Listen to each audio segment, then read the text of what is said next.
তাণ্ডব ছাড়া এই ঈদে আরো যে কয়টা উল্লেখযোগ্য মুভি রিলিজ পেয়েছে 3 দিন মিলে সেগুলোর আয়ের খবর কি সেই ইনফরমেশন দেওয়ার আগে বলি, ইনকামের এই ইনফরমেশন কিন্তু মাল্টিপ্লেক্স গুলো মানে star cineplex, Jamuna blockbuster, Lions সহ আরো যেগুলো আছে সেগুলোর উপর বেস করে করা, যেগুলোর হিসাব অরিজিনালের সাথে কম বেশি হতে পারে।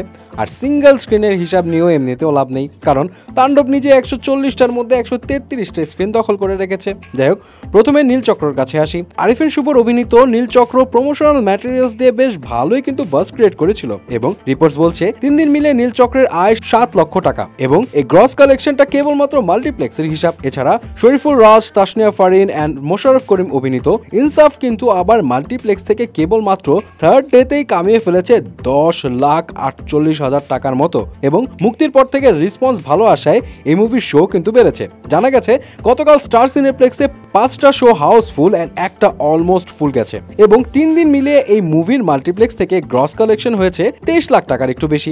অপরদিকে পূজা চিরিয়ান আদর আজাদ কিন্তু দর্শক সেইভাবে টানতে পারছে না। জানা গেছে যমুনা ব্লকবাস্টার থেকে সিনেমাটিকে নামিয়ে ফেলা হয়েছে এবং মাল্টিপ্লেক্স থেকে এটার ইনকামও ড্রপ হচ্ছে জানা গিয়েছে। এন্ড রিপোর্টস বলছে স্টার সিনেপ্লেক্সে গতকাল এই মুভির 4টি শো চলেছে এন্ড 3 দিন মিলিয়ে এই মুভি মাল্টিপ্লেক্স থেকে 2,25,000 টাকার মতো গ্রস কালেকশন করেছে। অপরদিকে এশা স্টার সিনেপ্লেক্সের 6টি শো নিয়ে 3 দিনে মোট আয় করেছে 2,96,000 টাকা। আরো বলে রাখি, এই মুভি অল্প শো পেলেও যারা দেখেছে তারা পজিটিভ ফিডব্যাক দিচ্ছে এন্ড ঈদের সেকেন্ড ডেতে সিনেপ্লেক্সে 2টা শো এন্ড একটা হল বাড়িয়ে দেওয়া হয়।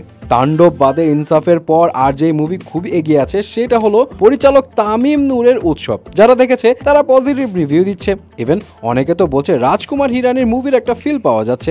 আসলে এই দে অ্যাকশন প্যাকড সাসপেন্স থ্রিলার মুভির ফিলে উৎসবের মতো কমেডি মুভি যেন একটা ফ্রেশনেসের ফিল দিচ্ছে এন্ড এই কারণে স্টার সিনেপ্লেক্সের 9টি শো এর মধ্যে গতকাল সবগুলোই ছিল হাউসফুল এন্ড থার্ড ডেতে এই মুভি মাল্টিপ্লেক্স থেকে আয় করেছে 7,80,000 টাকার মতো এন্ড রিপোর্টস বলছে 3 দিনের মাল্টিপ্লেক্সের গ্রস কালেকশন 18 লাখ টাকার একটু বেশি।